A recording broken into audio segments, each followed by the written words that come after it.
Thank you, Liz, for providing all this information and reminding us that the numbers could change. I just want to fact check two things with you if I could, given that you oversee Homeland Security broadly.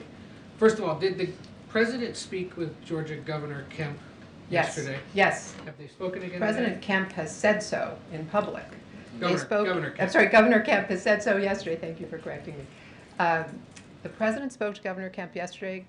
Governor Kemp has stated today that he spoke to the President and appreciated the offer of all the help the President has offered, anything you need. So if the Governor would like to speak to the President again, of course the President will take his call. If the Governor wants to submit a major disaster declaration, we'll move that very quickly through our system. And we're working very closely with every state in the impacted region, and we extend a hand. We work with the state emergency operations managers, the whole team in place in every location, and that's work that we've been doing not just in the wake of a hurricane, but we do it all the time to build those relationships, strengthen our capabilities, plan for and prepare for disasters. And given that Homeland Security is your portfolio and the Secret Service falls under Homeland Security, let me ask you one other sort of fact check here. Donald Trump alleges on social media, quote, "The Democrats are interfering with my campaign by not giving us the proper number of people within Secret Service that are necessary for security. They're using them for themselves even though they don't need them." Is that true? The President has directed the Secret Service to provide every necessary resource and capability that is required to ensure the safety of the former President of the United States. Okay. April, you have the last one. Oh, okay. Sorry. One more, April. One more. Okay. Yes, April. quickly, two questions. About 1 minute, exactly. Okay, two questions, and you can answer them fast if you can.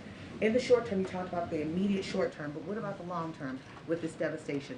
Number one, housing for those who do not have shelter. What are you thinking? I mean, there have been lessons learned since Katrina as to how to house people. We work on immediate sheltering capabilities with the Red Cross and others. We provide funding for people to get access to hotels and potentially to move into longer term accommodations if they need them.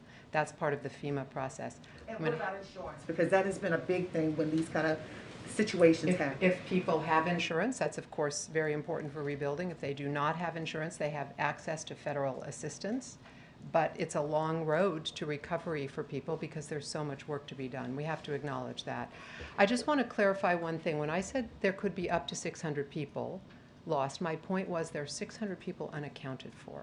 That's the number we're tracking right now and that we can essentially validate from multiple sources, but we don't know. And as the President said this morning, we're very hopeful that some of those people just don't have cell phones working and actually are alive. We experienced that in Maui when the numbers were extremely high in the beginning, and they came way down. Ultimately, tragically, 101 people lost their lives, but it was not in the thousands as we were initially concerned it might be. Thank you all. Thank you so much, Liz. Thank you.